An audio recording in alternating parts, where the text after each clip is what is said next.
ইব্রাহিম খাঁ সরকারি কলেজ কর্তৃক আয়োজিত আজকের অনলাইন ক্লাসে সমাজকর্ম বিভাগের অনার্স চতুর্থ বর্ষের প্রিয় শিক্ষার্থীদের আমি স্বাগত জানাচ্ছি।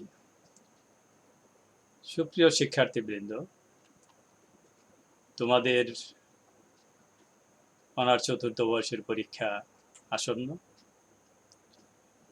এই পরীক্ষা প্রস্তুতি উপলক্ষে প্রস্তুতিমূলক আজকের এই ক্লাসে তোমাদের স্বাগতম।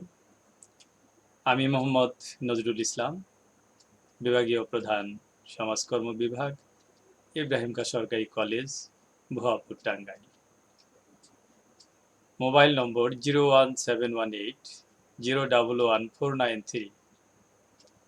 ইমেইল নম্বর নজরুলdu67@gmail.com। সুপ্রিয় শিক্ষার্থীবৃন্দ, আজকের যে পাঠ পরিচিতি শুরুতেই বলেছি যে অনার্স চতুর্থ বর্ষের শিক্ষার্থীদের জন্য আজকের এই ক্লাসটি। বিষয় সমাজকর্ম, কোর্স কোড 24-21-18। কোর্সের নাম ফিল্ড প্র্যাকটিকাম অ্যান্ড ভাইবা ভোসি। সুপ্রিয় শিক্ষার্থীবৃন্দ, আমাদের আজকের যে আলোচ্য বিষয় এবং তোমাদের জন্য যে ক্লাসটি নিয়ে হাজির হয়েছি সেটি মৌখিক পরীক্ষার প্রস্তুতিমূলক একটি ক্লাস। এটি আমার মৌখিক পরীক্ষার সম্ভাব্য যে প্রশ্ন এবং প্রশ্ন উত্তর নিয়ে লেকচার নম্বর 1। আশা করছি তোমরা যুক্ত আছো এবং যুক্ত থেকে এই ক্লাসটি দেখবে এবং ক্লাস থেকে তোমাদের সেই সম্ভাব্য প্রশ্ন উত্তরগুলো তোমরা জেনে নিবে। সুপ্রিয় শিক্ষার্থীবৃন্দ, আমরা যে বিষয়টি আজকে জানব সেটি হচ্ছে সমাজকর্ম শিক্ষার যে একটি গুরুত্বপূর্ণ অংশ, সেটি হচ্ছে মাঠকর্ম বা ফিল্ড ওয়ার্ক। তোমরা জানো যে সমাজকর্ম শিক্ষায় মাঠ বা ফিল্ড এটা বলতে বিভিন্ন সরকারি বেসরকারি প্রতিষ্ঠান বা যেটা পেশাদার প্রতিষ্ঠান বা সংস্থাকে বোঝায় যারা মানব সেবা প্রদান করে থাকে। সমাজকর্ম শিক্ষার অবিচ্ছেদ্য অংশ হলো ব্যবহারিক শিক্ষা, প্রশিক্ষণ বা মাঠকর্ম। মোট কথা সমাজকর্মের ব্যবহারিক শিক্ষাকে মাঠকর্ম বা ব্যবহারিক প্রশিক্ষণ বলে। এটি সমাজকর্মের জ্ঞানকে বাস্তবে প্রয়োগ করে, অর্থাৎ সমাজকর্মে মাঠকর্ম হচ্ছে তাত্ত্বিক জ্ঞানের বাস্তব প্রয়োগ। সুপ্রিয় শিক্ষার্থীবৃন্দ, তোমরা জানো যে সমাজকর্ম একটি অনুশীলনধর্মী, প্রায়োগিক, ফলিত সামাজিক বিজ্ঞান। এটির দুটি দিক এ শিক্ষার, একটি হচ্ছে তাত্ত্বিক, আরেকটি হচ্ছে ব্যবহারিক। শ্রেণীকক্ষের শিক্ষার্থীরা, বিশেষ করে তোমরা যে জ্ঞান অর্জন করো সেটি হচ্ছে তাত্ত্বিক জ্ঞান, এবং এই তাত্ত্বিক জ্ঞান মাঠ পর্যায়ে, পূর্বেই বলেছি মাঠ বা ফিল্ড হচ্ছে সেবা প্রদানকারী সরকারি বা বেসরকারি এজেন্সি বা সংস্থা। সেখানে তোমরা 60 কর্মদিবসে প্রতিদিন 8 ঘন্টা হিসাবে 480 ঘন্টা তোমাদের ফিল্ড প্র্যাকটিস বা মাঠকর্ম অনুশীলন করতে হয়। তোমরা জানো যে ফিল্ড ওয়ার্কের গুরুত্বপূর্ণ অংশ হচ্ছে এজেন্সি, শিক্ষার্থী এবং তত্ত্বাবধায়ক। এই তিনের সমন্বয়ে এই ফিল্ড ওয়ার্ক বা মাঠকর্ম অনুশীলন সম্পন্ন হয়।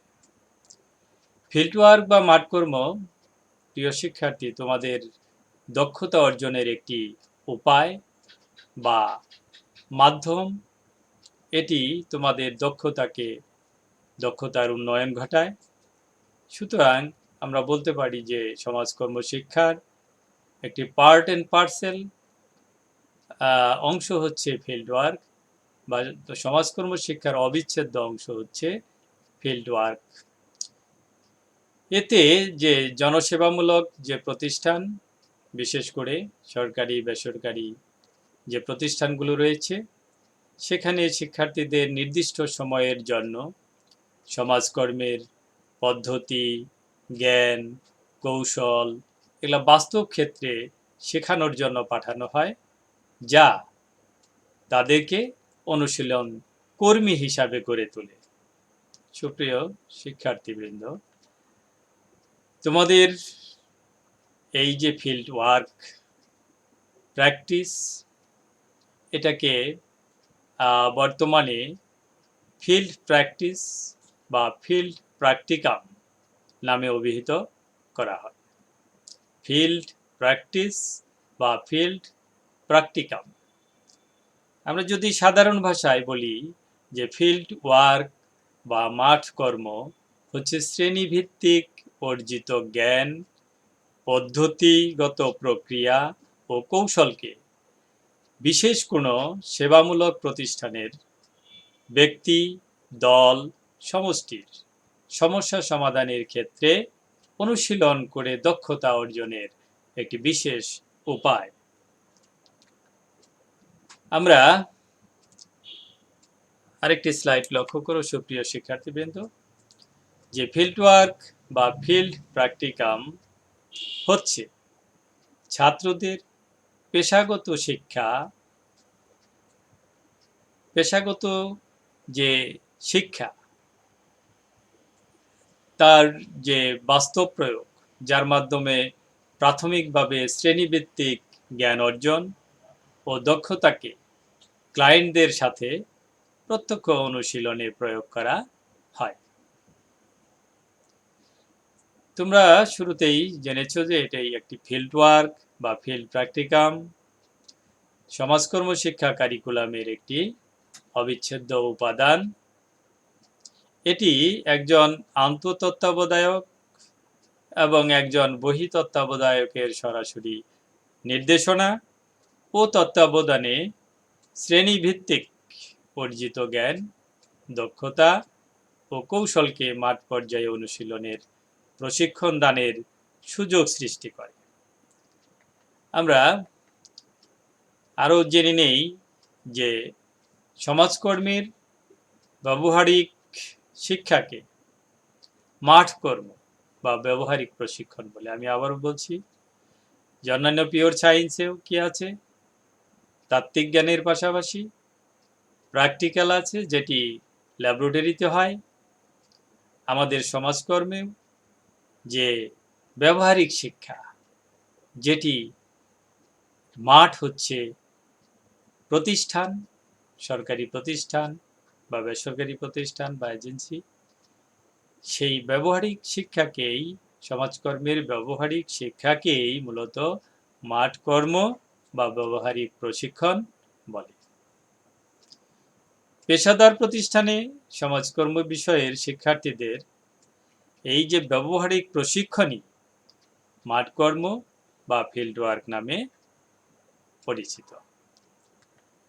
আমরা এবার তোমাদের জন্য যে সম্ভাব্য কিছু প্রশ্ন নিয়ে আজকের এই ক্লাসটি সাজিয়েছি, যে প্রথমেই যে প্রশ্নটি সেটি হচ্ছে ব্যবহারিক প্রশিক্ষণ কি। তাহলে আমরা এটার উত্তর কি হতে পারে প্রিয় শিক্ষার্থীবৃন্দ, যে সমাজকর্মের নীতিমালা অনুসরণ করে সমাজকর্মের জ্ঞান, দক্ষতা বাস্তব ক্ষেত্রে প্রয়োগের প্রক্রিয়াকে ব্যবহারিক প্রশিক্ষণ বা মাঠকর্ম অনুশীলন বলে। ব্যবহারিক প্রশিক্ষণ কত প্রকার ও কি কি? সমাজকর্মের ক্ষেত্রে ব্যবহারিক প্রশিক্ষণ দুই প্রকার, একটি নির্দিষ্ট ব্যবহারিক প্রশিক্ষণ, আরেকটি হচ্ছে চলমান প্রশিক্ষণ। পরবর্তী যে প্রশ্নটি সেটি হচ্ছে নির্দিষ্ট বা ব্লক ফিল্ড ওয়ার্ক কি। নির্দিষ্ট ব্যবহারিক প্রশিক্ষণ বলতে সেই ব্যবহারিক প্রশিক্ষণকে বোঝানো হয়ে থাকে যেখানে ছাত্রছাত্রী একটি নির্দিষ্ট সংস্থাতে সংস্থাপিত হয়ে তার ব্যবহারিক প্রশিক্ষণ সম্পাদন করে। পরবর্তীতে যে স্লাইডটি সেটি লক্ষ্য করো যে চলমান ফিল্ডওয়ার্ক কি। চলমান ফিল্ডওয়ার্ক বা চলমান ব্যবহারিক প্রশিক্ষণ বলতে সেই ব্যবহারিক প্রশিক্ষণকে বোঝানো হয়ে থাকে যেখানে তাত্ত্বিক ও বাস্তব জ্ঞান একই সাথে অর্জিত হয়, অর্থাৎ ক্লাসরুম লার্নিং এর সাথে সাথে প্রায়োগিক শিক্ষণও অর্থাৎ প্র্যাকটিক্যাল লার্নিংও করা। তোমরা নিশ্চয়ই বুঝতে পেরেছ। পরবর্তী যে প্রশ্নটি সেটি হচ্ছে ব্যবহারিক প্রশিক্ষণের লক্ষ্য উদ্দেশ্য কি। মূলত ব্যবহারিক প্রশিক্ষণের মূল লক্ষ্য উদ্দেশ্য হচ্ছে বাস্তবধর্মী অভিজ্ঞতা অর্জন এবং সমাজকর্মীর পদ্ধতি, জ্ঞান, দক্ষতা ও কৌশল বাস্তব ক্ষেত্রে প্রয়োগ করার জন্য সহায়তা করা। সুপ্রিয় শিক্ষার্থীবৃন্দ, আমরা আরও কিছু প্রশ্ন জেনে নিই যে মাঠকর্ম বা ব্যবহারিক প্রশিক্ষণে দিবস কতটি। এটি উত্তর হবে মাঠকর্ম বা ব্যবহারিক প্রশিক্ষণের দিবস হচ্ছে 60 দিন। মাঠকর্ম বা ব্যবহারিক প্রশিক্ষণে তত্ত্বাবধায়ক কয় ধরনের? 2 ধরনের। একটি আন্ত তত্ত্বাবধায়ক, আরেকটি হচ্ছে বহি তত্ত্বাবধায়ক। একটি গুরুত্বপূর্ণ প্রশ্ন হচ্ছে তত্ত্বাবধান কি। আমি শুরুতেই বলেছি তোমাদের যে প্রতিষ্ঠান বা এজেন্সি, শিক্ষার্থী এবং তত্ত্বাবধান বা তত্ত্বাবধায়ক, এই তিনটি উপাদানের সমন্বয়েই মূলত মাঠকর্ম বা ফিল্ডওয়ার্ক সম্পন্ন হয়ে থাকে। সেক্ষেত্রে তত্ত্বাবধান কি? তত্ত্বাবধানের ইংরেজি হচ্ছে সুপারভিশন। তত্ত্বাবধান হচ্ছে একটি কৌশল এবং প্রক্রিয়া। সাধারণ অর্থে তত্ত্বাবধান হচ্ছে অধীনস্থ ব্যক্তিদের কর্মকাণ্ডের প্রতি নজর রাখা। ব্যবহারিক প্রশিক্ষণে তত্ত্বাবধান হলো দ্বিমুখী প্রক্রিয়া, যেখানে তত্ত্বাবধায়ক ও শিক্ষার্থী থাকে, যেখানে তত্ত্বাবধায়ক ছাত্রছাত্রীদেরকে নির্দেশনা, সহায়তা এবং তাদের সাথে নিয়মিত যোগাযোগ করে থাকে যাতে ছাত্রছাত্রীদের পেশাগত জ্ঞান, দক্ষতা ও মনোভাব বৃদ্ধি পায়। আমরা আরও কিছু প্রশ্ন দেখি যে প্রসেস রেকর্ডিং কি। তোমাদের মাঠকর্মে অনুশীলনের ক্ষেত্রে তোমরা যে মাঠকর্ম অনুশীলন করো সেখানে যাদের তথ্য সংগ্রহ করো, লিপিবদ্ধ করো, সেই যে রেজিস্টার বা খাতা, সেখানে তোমরা যে দৈনন্দিন কার্যাবলী সংরক্ষণ করো সেটাকে মূলত বলা হয় কেস রেকর্ডিং, অর্থাৎ প্রসেস রেকর্ডিং হলো, প্রশ্নটি হচ্ছে প্রসেস রেকর্ডিং। প্রসেস রেকর্ডিং হলো ছাত্রছাত্রীদের দৈনন্দিন কার্যাবলী সংরক্ষণ। আমি আবারও বলছি, প্রসেস রেকর্ডিং হচ্ছে ছাত্রছাত্রীদের দৈনন্দিন কার্যাবলী সংরক্ষণ। এই প্রসেস রেকর্ডিং এমন একটি প্রক্রিয়া যার মাধ্যমে ছাত্রছাত্রীরা একটি নির্দিষ্ট খাতায় তাদের দৈনন্দিন সম্পাদিত কাজগুলো বা ঘটনাগুলো লিপিবদ্ধ করে থাকে।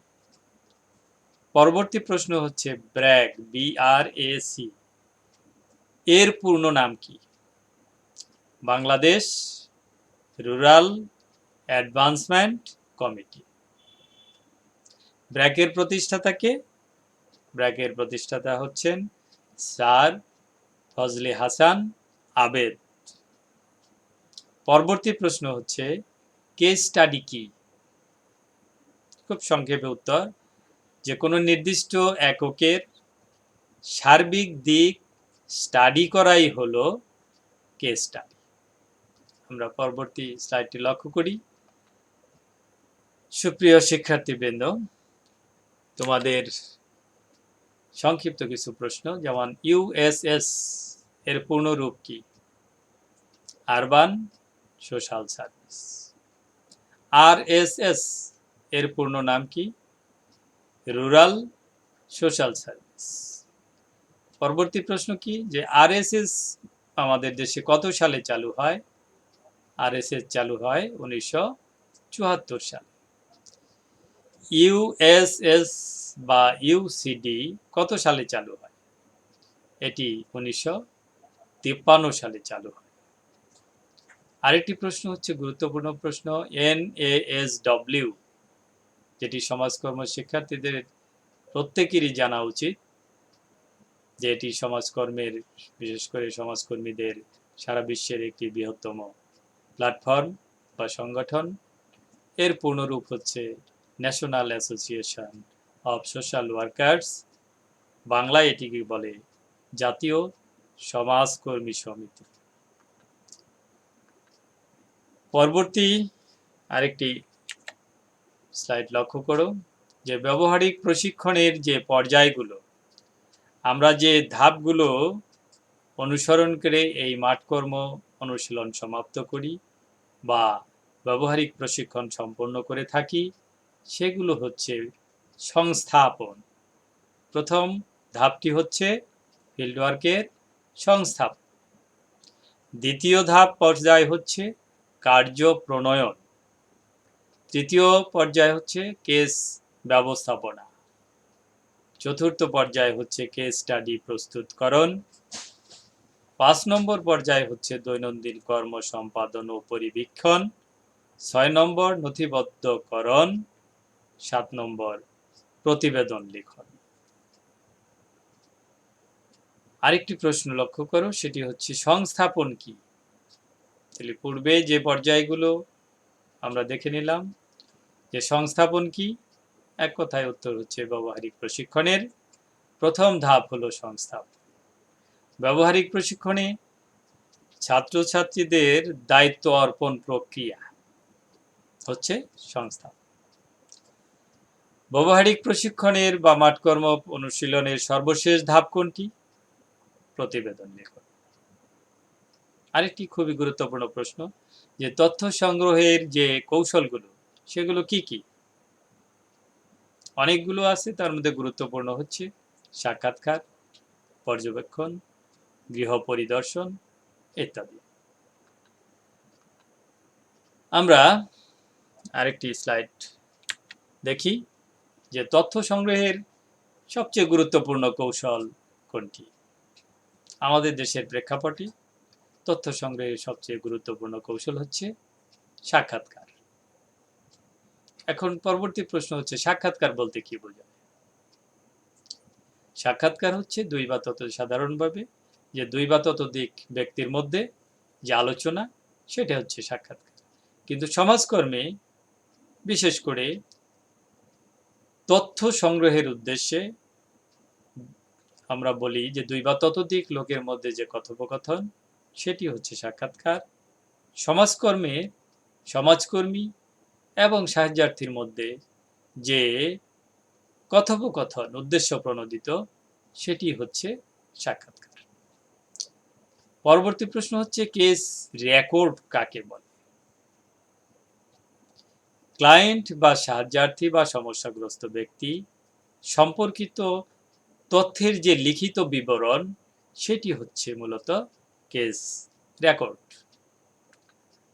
আমরা পরবর্তী স্লাইড লক্ষ্য করি, যে তথ্য সংগ্রহের এই প্রশ্নটি রিপিটেশন হয়েছে, আবারও আমি বলছি, যে তথ্য সংগ্রহের সবচেয়ে গুরুত্বপূর্ণ কৌশল কোনটি? সাক্ষাৎকার। সাক্ষাৎকার বলতে কি বোঝায়? সাধারণভাবে দুই বা ততোধিক ব্যক্তির মধ্যে যে কোনো আলোচনা, কিন্তু বিশেষভাবে তথ্য সংগ্রহের উদ্দেশ্যমুখী যে কথোপকথন সেটি হচ্ছে সাক্ষাৎকার। কেস রেকর্ড কাকে বলে? যে ক্লায়েন্ট বা সমস্যাগ্রস্ত ব্যক্তি সম্পর্কিত তথ্যের যে লিখিত বিবরণ সেটি হচ্ছে কেস রেকর্ড। আরেকটি গুরুত্বপূর্ণ প্রশ্ন হচ্ছে তোমাদের, কেস কি?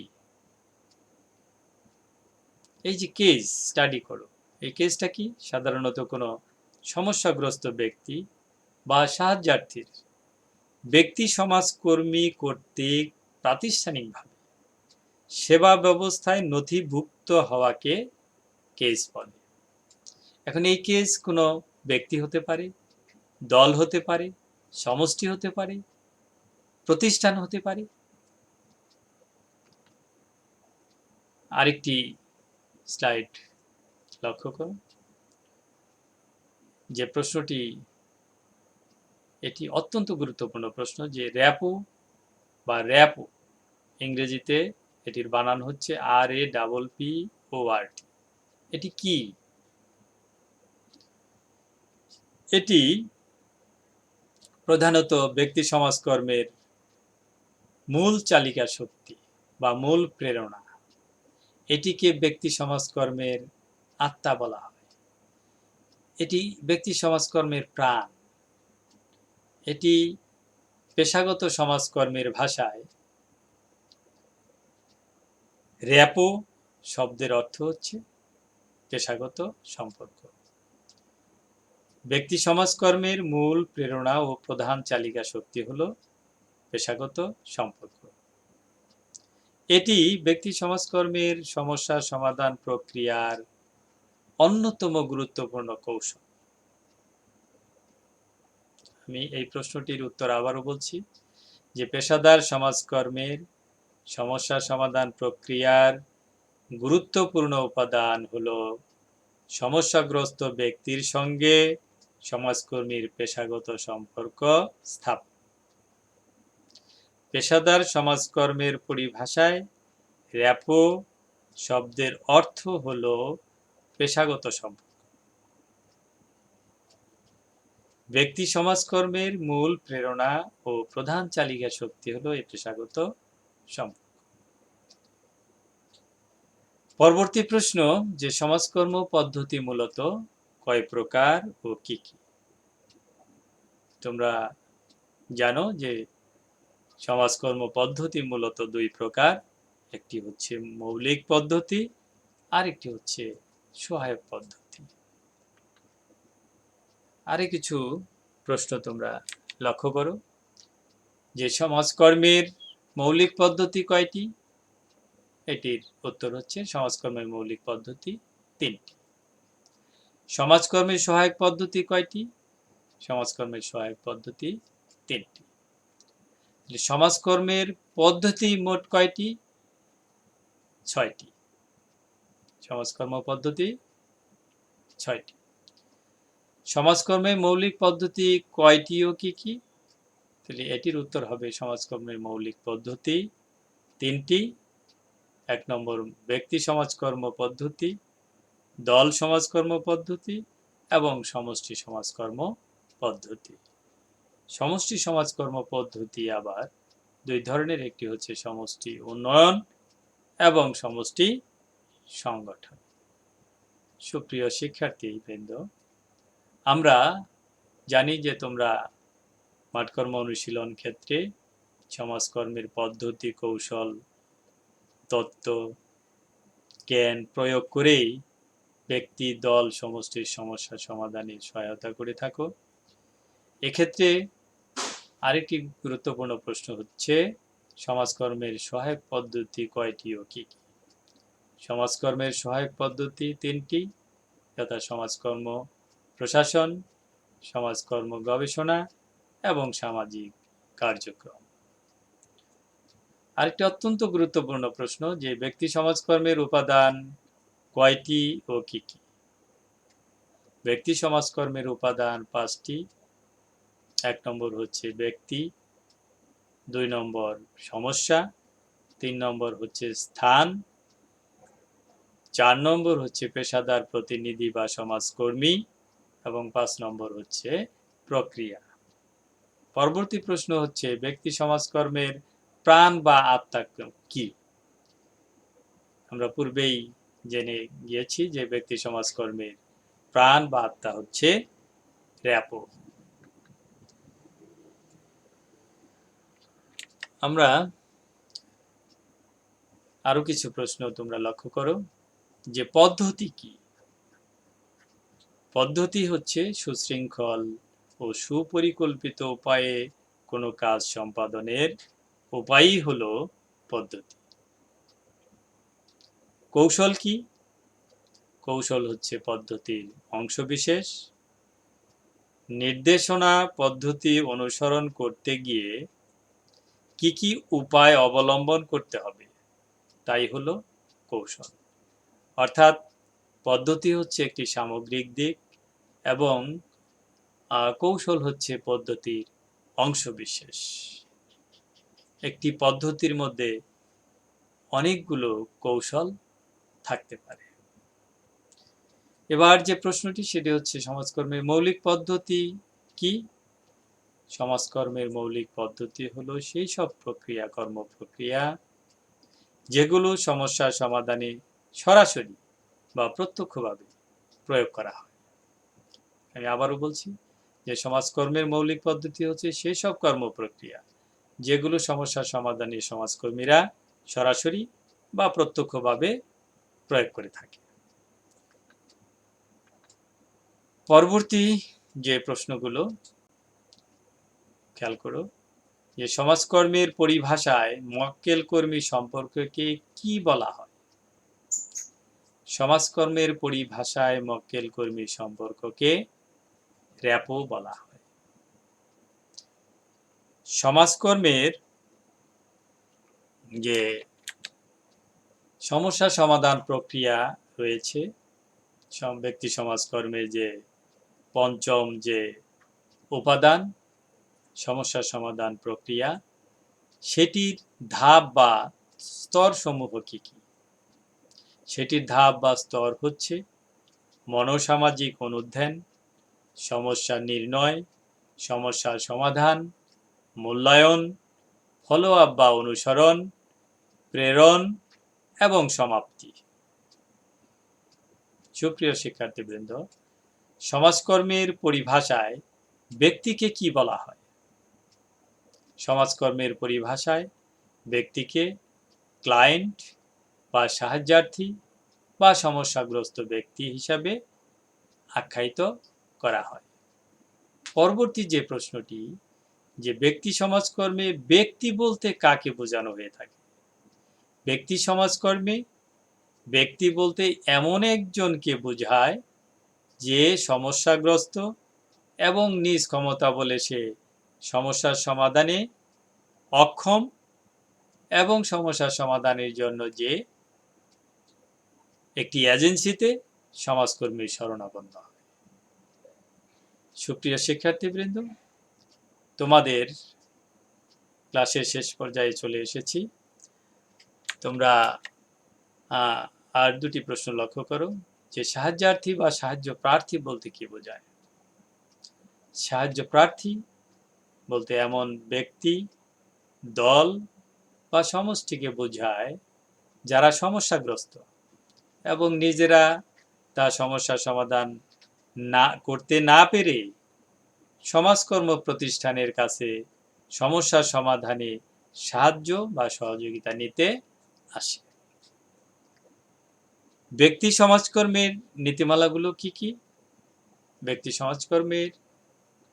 সমাজকর্মীদের যে নীতিমালাগুলো অনুসরণ করে কাজ করতে হয় সেগুলো হচ্ছে গ্রহণ নীতি, যোগাযোগ নীতি, ব্যক্তি স্বাতন্ত্রীকরণ নীতি, অংশগ্রহণ নীতি, আত্মনিয়ন্ত্রণ অধিকার নীতি, গোপনীয়তার নীতি, ব্যক্তির মূল্য ও মর্যাদার প্রতি শ্রদ্ধা পোষণ নীতি এবং ক্ষমতায়ন নীতি।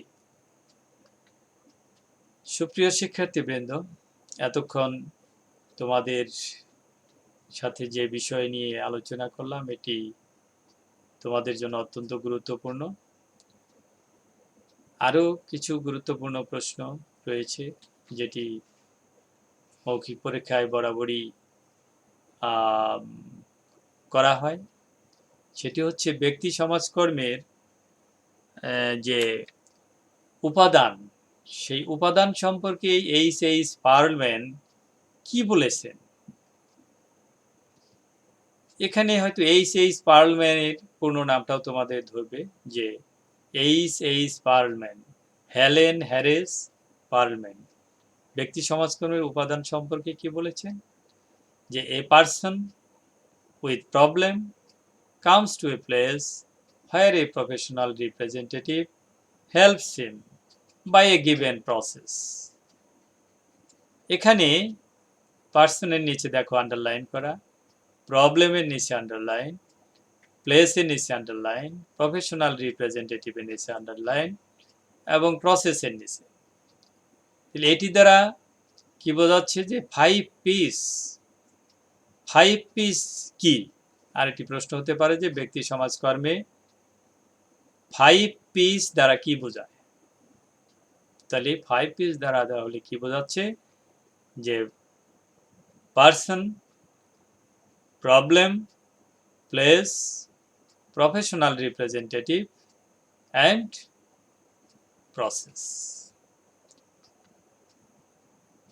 এই ছিল আজকের ক্লাসের মূল বিষয়, এবং শেষের যে প্রশ্নটি সেটি তোমাদের অত্যন্ত গুরুত্বপূর্ণ, যে তোমাদের কোর্সগুলোর নাম।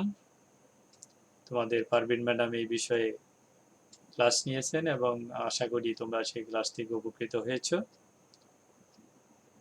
যে 24-21-01 গ্রামীণ ও শহর সমষ্টি উন্নয়ন, 24-21-03 জলবায়ু পরিবর্তন,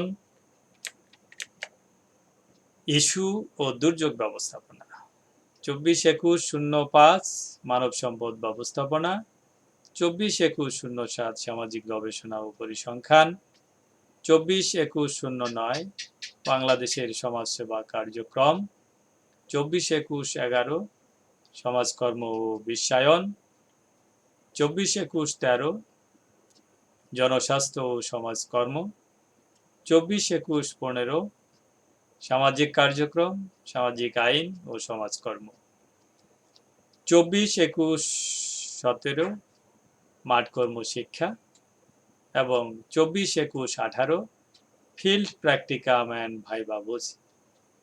আজকের যে ক্লাসটি সেটি ছিল তোমাদের এই 24-21-18 কোডে এই বিষয় সংক্রান্ত আলোচনা এবং সম্ভাব্য প্রশ্ন উত্তর। আমরা এতক্ষণ তোমরা এই আমার সঙ্গে ক্লাসে যুক্ত থাকলে এই জন্য তোমাদের অসংখ্য ধন্যবাদ জানিয়ে আজকের ক্লাস এখানেই শেষ করছি। তোমরা ভালো থেকো, নিরাপদে থেকো এবং সুস্থ থেকো। আবারও পরবর্তীতে আরেকটি ক্লাস নিয়ে হাজির হব। সে পর্যন্ত তোমরা নিরাপদে থেকো, সুস্থ থেকো। আল্লাহ হাফেজ।